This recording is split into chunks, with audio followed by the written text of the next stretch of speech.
It's a random Tuesday when your phone buzzes and a name you haven't seen on your screen in 4 years suddenly appears. There's no serious apology, no "we need to talk," not even an explanation. Just a blurry photo of an old band, followed by a message. Remember the night we almost burned down your kitchen? And before you can think about it, you're laughing. You reply with a joke no one else would understand. Within minutes, the same tone comes back. The same way you used to mess with each other. The same rhythm you had back when people still used landlines and memorized the phone numbers that mattered. You talk as if your last conversation happened a week ago. Neither of you asks, "Why did you disappear?" Neither of you brings up the missed birthdays, the major life updates that arrived months late, or the years when you barely knew what was happening in the other person's life. To someone younger, this kind of friendship can look strange, maybe even contradictory. How can you call someone a close friend if they don't know what you did last weekend? How can there be intimacy without regular texts, shared photos, reactions, group chats, or visible proof that someone is paying attention? From the outside, 4 years of silence looks like 4 years of distance. But for many American Gen Xers, the relationship may not feel that way at all. The friendship might have gone quiet, but it never felt over. Internally, it didn't disappear. It just stopped producing signals. And that raises an uncomfortable question. When two friends say they can go years without speaking and pick up exactly where they left off, are they describing an unusually secure bond? Or are they describing a generation that learned to feel connected without asking anyone to remain emotionally present? Not everyone measures closeness the same way. For some people, friendship is confirmed through frequency. It matters who checks in, who remembers, who asks how things went, who responds when something happens. The relationship needs movement. It needs small reminders that say, "I'm still here, you're still part of my life." For other people, closeness is measured differently. What matters is what the relationship has survived. What matters is how much history the other person carries. What matters is the belief that even if contact disappears for a while, the loyalty underneath it remains untouched. A coworker you see every day may know where you work, what show you're watching, and what you ordered for lunch. But a friend from 30 years ago may remember who you were before you became the responsible person everyone knows now. They knew you before the job title, the marriage, the kids, the losses, the bills, and the adult version of yourself you learned to present to the world. They know a part of you that doesn't require much explanation. They remember your first ambitions and the ones you quietly gave up. They know what made you laugh before you worried about how you looked. They may even know the origin of certain insecurities, even if neither of you ever called them insecurities. That's why some old friends don't simply occupy a place in your contacts. They occupy a place in your identity. They are witnesses to an earlier version of your life. And when someone becomes part of your personal history in that way, your mind can store the relationship as something stable, even when there is almost no current interaction. The friendship becomes like a room you don't enter often but still think of as part of your house. You don't need to walk into it every day to believe it's still there. That helps explain why two people can reconnect and almost instantly recover their old code. The inside jokes work like a password. The tone returns. The gestures feel familiar. Memory reactivates a version of the relationship that has been sitting unused for years. But recovering the old tone is not the same as knowing the person's current life. And that difference matters. Before we get there, it helps to understand the world in which many of these friendships were formed. For a large part of American Generation X, constant availability was not normal. It was completely ordinary not to know where a friend was for hours, days, or even weeks. Once someone left the house, they were simply unreachable. There was no location sharing, no read receipts, no expectation of an immediate response. You called their house and maybe their dad answered, or their younger brother. Or someone said, "They're not home." And that was all the information you got. A friend could move, change jobs, leave for college, get caught up in a new relationship, or become consumed by family problems. Staying in touch depended on letters, expensive long-distance calls, planned visits, or news passed along by another person. Silence was not automatically interpreted as an emotional statement. A lot of the time, it was just the practical reality of life. When constant access doesn't exist, the mind learns not to treat every absence as rejection. Waiting becomes part of the relationship. Not knowing becomes normal. That doesn't mean every Gen Xer developed the same emotional style. It also doesn't mean friendships used to be deeper, healthier, or more authentic. Family dynamics, personality, and personal experience shaped everyone differently, but the environment still taught people what to expect from one another. If you grew up in a world where connection was naturally intermittent, you may not need a steady stream of messages to feel valued. Your measure of friendship may be based less on daily presence and more on whether the bond survives time. In that case, absence doesn't always feel like abandonment. Sometimes it just feels like life. Work, kids, moves, aging parents, marriages, divorces, mortgages, health problems, temporary stress that somehow takes over 10 years. Two people can drift without ever deciding to drift. Neither one ends the friendship. Neither one announces a goodbye. They simply let obligations fill all the spaces where friendship used to live. And because there was no fight, betrayal, or official ending, the relationship stays psychologically open. We don't talk much, but we're still friends. That sentence can hold real confidence.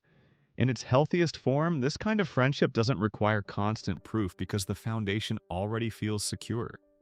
You don't have to check every week to make sure the affection still exists. Neither person believes that a quiet season automatically erases everything that came before it. The relationship has room to breathe. Each person can focus on their own life without monitoring the friendship. A slow reply doesn't automatically become disrespect. Every absence doesn't require an explanation. The relationship doesn't turn into a test that has to be passed every day. There is something genuinely valuable in that freedom. Imagine that after years of minimal contact, you call an old friend because you're going through something serious. You don't have to begin by defending your disappearance. You don't have to explain every quiet month before you mention what's happening. They hear your voice, recognize that something is wrong, and say, "Tell me what you need." No resentment, no interrogation, no emotional debt collected before support is offered. In that moment, the friendship proves that its quiet promise was real. The bond did not depend on constant activity. It depended on a deeper kind of availability that was still there when it truly mattered. That can be relational security. You can step away because you trust that the friendship won't collapse the moment you stop feeding it attention. You don't have to knock on the door every day to know you'll still be allowed in. But there is another possibility. Because the same sentence, "We don't need to talk all the time," can hide something very different. It can hide a person who learned to reduce their needs before anyone else had the chance to reject them. Someone may go years without calling, not because they feel completely secure, but because reaching out feels emotionally risky. Picture a difficult night. You're anxious, lonely, exhausted, or carrying something you haven't told anyone. You think of an old friend who used to be able to talk to you about anything. You pick up your phone, search their name, and stare at the screen. Then the explanations begin. They're probably busy. They have their own problems. It's been too long. I don't want to show up only because I need something. It would be awkward now. I'll just deal with it myself. You put the phone down and continue telling people that this person is one of your closest friends. Maybe they are, but you never actually give them the chance to show you. This is where independence can start blending into emotional isolation. You don't ask because you learned not to expect. You don't interrupt because you're afraid of becoming a burden. You don't explain what's happening because that would require admitting that you need something from another person. And many people would never use the word fear to describe this. They call it self-sufficiency. They say they don't like bothering people. They say everyone has their own life. They say real friends don't need constant maintenance. They say they can handle their own problems. All of that may be true. But it can also be a polished way of avoiding vulnerability. Vulnerability is not only revealing a deep secret, Sometimes it begins with something much smaller. Sending a message when you don't know how it will be received. I thought about you today. I'd like to talk. I miss you. Those sentences are simple, but they expose a need. They give the other person the power to respond warmly, respond casually, or not respond at all. And as long as you never send the message, the friendship can remain perfectly intact in your imagination. You can keep believing everything is still the same. The internal version of the relationship stays protected from reality. This is one of the most complicated parts of friendships that survive long silences. Not reaching out can be an expression of trust, but it can also be a way of avoiding an answer you don't want to hear. You may say, "We could call each other tomorrow, and it would be just like old times." But you don't call tomorrow, or the next week, or that year. The possibility becomes more comfortable than the actual encounter. As long as the reunion remains imaginary, the friendship keeps its ideal shape. The other person stays exactly as you remember them.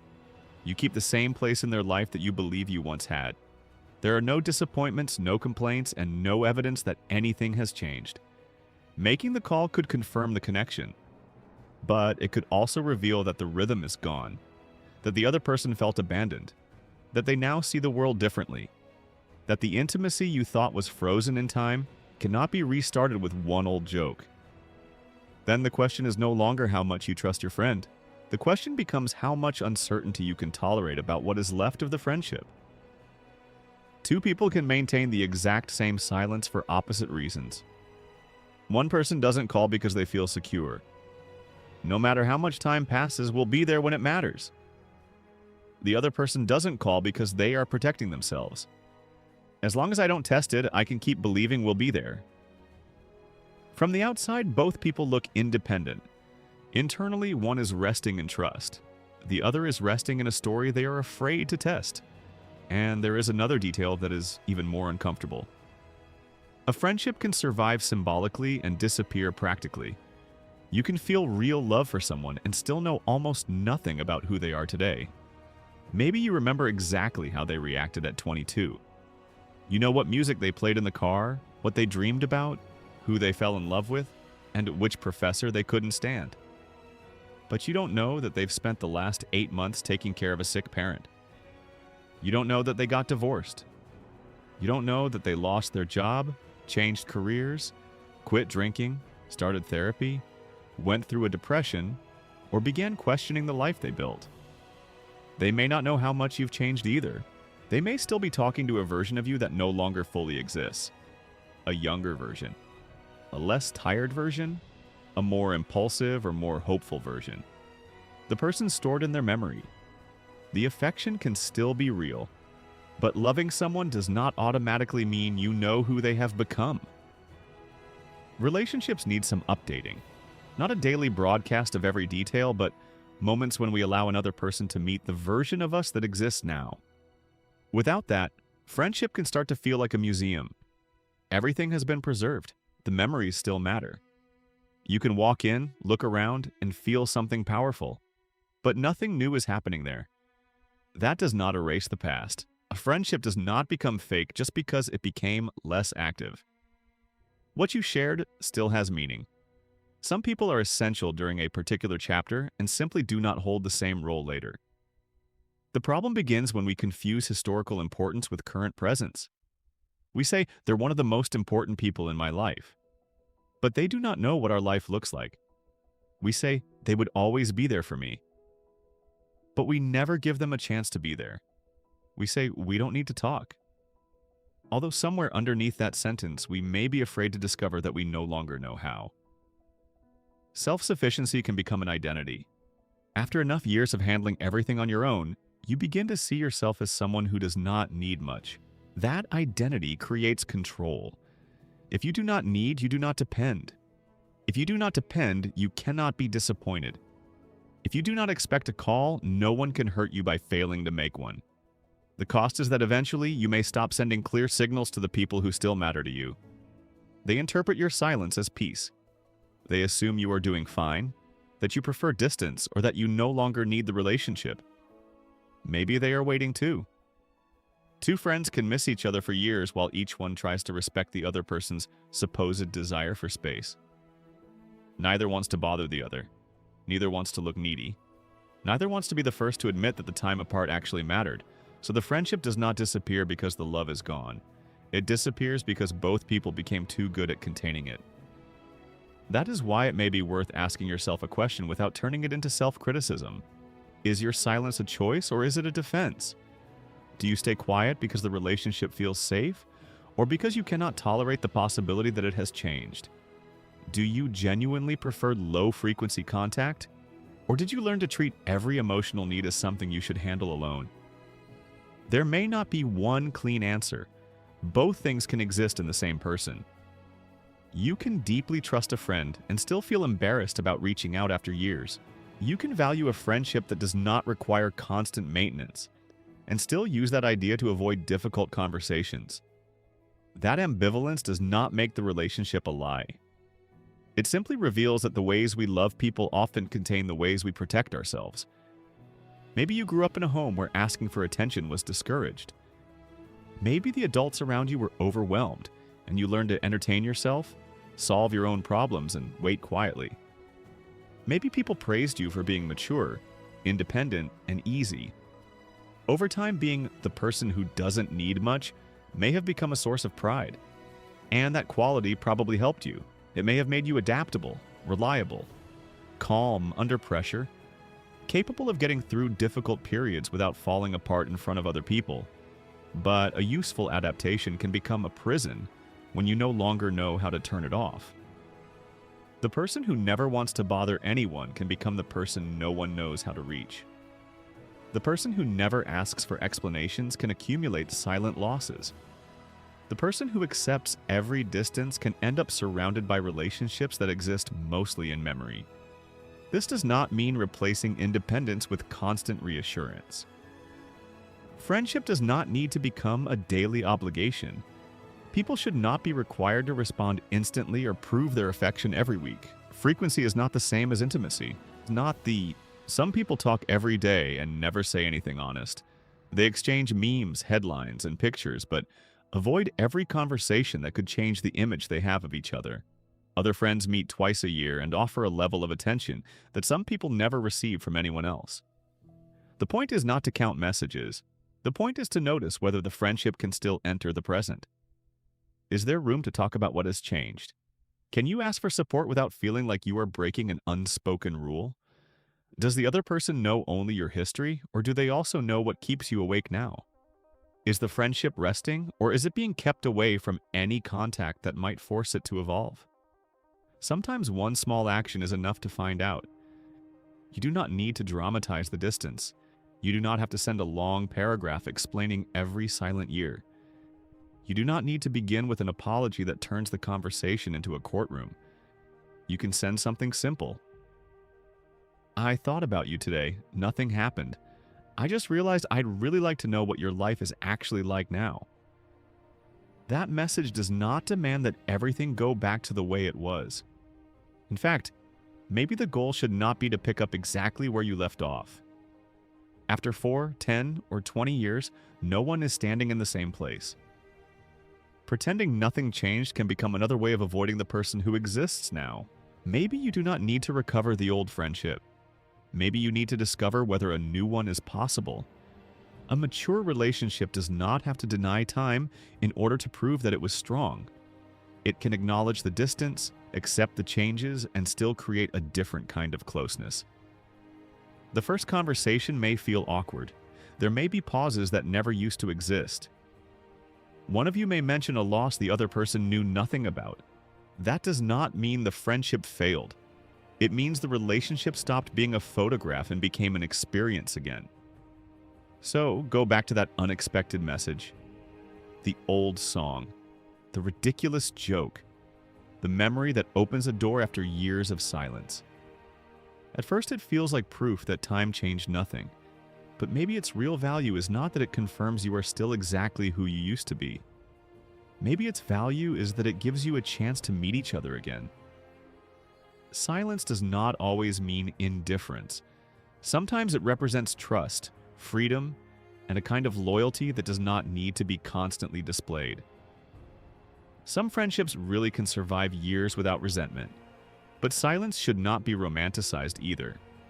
It can protect affection, and it can protect us from the risk of needing that affection. It can preserve a relationship, and it can keep the relationship frozen. It can say, "I trust that you are still there," or it can say, "I'm afraid to ask whether you are." The difference is not in the number of messages. The difference is in what happens inside you when you think about sending one. Because a friendship can live for decades in memory, but to be part of your life, it occasionally needs to be invited back into it. Maybe the deepest form of independence is not proving that you do not need anyone. Maybe it is feeling secure enough to admit that someone still matters. If one person came to mind while you were listening, that may not be an accident. Share this video with them, or send the message that does not need a perfect explanation. And if you recognize yourself in this kind of silence, tell us in the comments and subscribe as we keep exploring what our behavior says when we do not say anything at all. Fimda Narrativa.